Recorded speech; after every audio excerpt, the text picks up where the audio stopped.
এমন সুন্দর লোভনীয় আচার দেখে কার কার জিভে জল আসছে সত্যি করে বলবেন কিন্তু। হ্যাঁ, আচারটা এরকম যে জিভে জল আসতে বাধ্য। এটা হচ্ছে কুলের আচার। টেস্টি টেস্টি টক ঝাল মিষ্টি কুলের আচার, অসাধারণ টেস্ট। তো নমস্কার, আমি সুতপা বরাবরের মতো নিয়ে এসেছি আজকে একটা নতুন আচারের রেসিপি। ভিডিওটি শেষ পর্যন্ত দেখার জন্য কিন্তু অনুরোধ রইল। এখন আমি বাজারে গেছি, তো পুজোর আগে, সরস্বতী পুজোর আগেই কিন্তু কুল খেতে মানা করা হয় আমাদেরকে। একটা প্রচলিত কথা আছে যে কুল খেলে নাকি কাশি হতে পারে বা আর কি পরীক্ষার রেজাল্ট খারাপ হয়, এরকম অনেক রকম কথা প্রচলন আছে। তো সত্যি কথা বলতে কুল খেলে কাশি হয়, কিন্তু আমাদের এখানে বাজারে কুল পাওয়া যাচ্ছে এরকম লাল লাল। তো আমি যখন কুল পাওয়া যাচ্ছে নিয়ে এসেছি, আর আমার বোন প্রচণ্ড পরিমাণে আচার খেতে ভালোবাসে, আর আমি দিদি কুল বানিয়েছি। আর এমন সমস্যা বলুন তো, ও আমাকে বলেছে দিদি কুলের আচার বানিয়ে কিন্তু দিস, তোর আচার বানানো খুব টেস্টি হয়। যেমনি কথা অমনি কাজ। কুল আমি নিয়ে এসেছি, কুলগুলোকে পরিষ্কার করে ধুয়ে শুকিয়ে নিয়েছি একটু রোদ্রে। না শুকিয়ে মুছে নিলেও হবে, কিন্তু পরিষ্কার করে অবশ্যই ধুয়ে নেবেন, বাজারের কুল প্রচণ্ড নোংরা থাকে। তারপরে যে শুকিয়ে নেওয়ার পর আমি ভাত দিয়ে কুলটাকে এরকম ফাটিয়ে নিচ্ছি, যতগুলো পারবেন ততগুলো ফাটিয়ে নেবেন। তবে একটা কথা কি বলুন তো, যদি বাড়িতে গাছ থাকে না কারোর কাঁচা কুল, সেই কাঁচা কুলকে শুকিয়ে নিলে সেই দেশি কুলের টেস্ট কিন্তু আলাদা হয়। এগুলো এই যে বাজারে যেগুলো পাওয়া যায় না, এই কুলের টেস্ট কিন্তু, কুলের টেস্ট অতটা আমার ভালো লাগে না, কেননা আমাদের নিজেদের বাড়িতে তো অনেকগুলো কুল গাছ ছিল একটা সময়, তো সেই কুলের আচারের টেস্টই আলাদা হয়।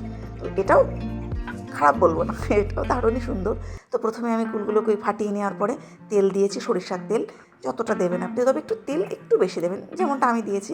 তেজপাতা, শুকনো লঙ্কা ফোড়ন দিয়ে পাঁচফোড়ন দিয়েছি। এর পাঁচফোড়নের মধ্যে কী কী থাকবে আমরা তো বাঙালিরা জানি পাঁচফোড়ন, তবু আমি ডেসক্রিপশন বক্সে দিয়ে দেবো। এখানে আমি 2 রকম লবণ ইউজ করেছি। একটা হচ্ছে সাদা rock salt, pink rock salt দিয়েছি আমি, এটা ব্ল্যাক নয় কিন্তু পিঙ্ক রক সল্ট। আর একটা হোয়াইট সল্ট দিয়েছি, 2 রকমের সল্ট। পিঙ্ক সল্ট বলতে আসলে এটাকে বলে সন্ধক লবণ, যেটা বাজারে পাওয়া যায় সন্ধক লবণের ছোটো পাউচও পাওয়া যায় 10 টাকারও, সেটা আনলেও হবে। আপনি চাইলে হোয়াইট সল্ট, রক সল্টও দিতে পারেন, তবে পিঙ্ক সল্টটা দেবেন, মানে আমার অপিনিয়ন এটা। হলুদ দিয়েছি পরিমাণ মতো, আর আমি দিয়েছি গুড়। আমার কুলটা ছিল 200 গ্রামের, আমি গুড়টা ইউজ করেছি 100 গ্রামের, কারণ আমি কুলটা দেখেছি ভালোই টক ছিল।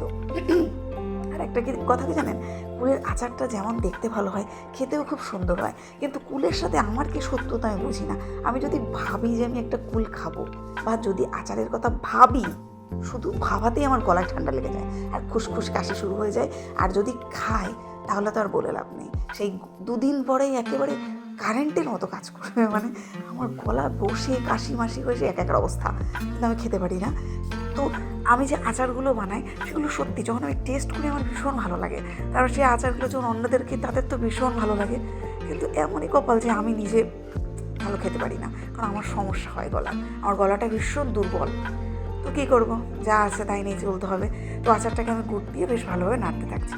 যদি এই স্টেজে কেউ গুড় দিয়ে আচার রাখে না, তবে সেই গুড়টা, আজকে এটা তো আমি আখের গুড় দিয়ে করছি, যদি খেজুরের গুড় দিয়ে করি, যেমন যেটা নলেন গুড় বলে আর কি, ঝোলা গুড়, খেজুরের গুড় দিয়ে করলে এরকম স্টেজে রেখে দিলে, মশলা দিয়ে রেখে দিলে সেটাকে অন্য একটা ফ্লেভার, মানে আচার, অন্য ধরনের আচার বলা হয় সেটাকে, কুল ট্যাপা, আমরা যেটাকে বলি কুল টসা বা কুল ট্যাপা।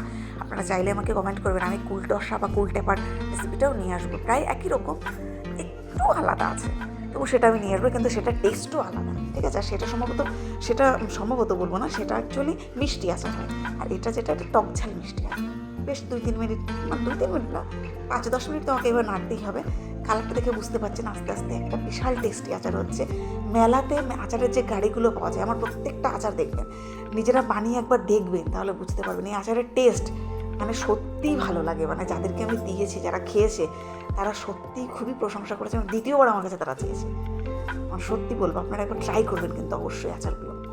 এবারে আচারগুলোকে যদি মনে করেন, আর আমি কিন্তু এটা সম্পূর্ণ নিরামিষ আচার, কোনো পেঁয়াজ মানে রসুন ইউজ করি না, অনেকে ইউজ করে বাট আমি করি না।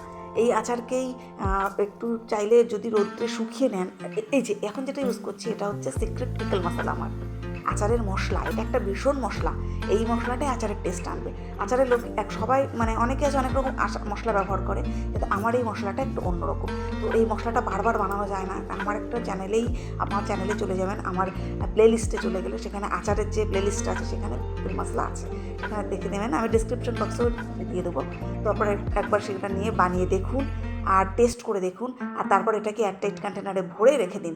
রোদ্রে দিতে চাইলে রোদ্রে দিলে নর্মাল টেম্পারেচারে রাখবেন, আর ফ্রিজে রাখতে গেলে এয়ারটাইট কন্টেনারে ভরে রেখে দিন। 1 বছর কিচ্ছু হবে না। ট্রাই করুন একবার, কেমন লাগলো জানাবেন। ভালো থাকবেন, দেখা হবে পরের কোনো ভিডিওতে। সুস্থ থাকবেন।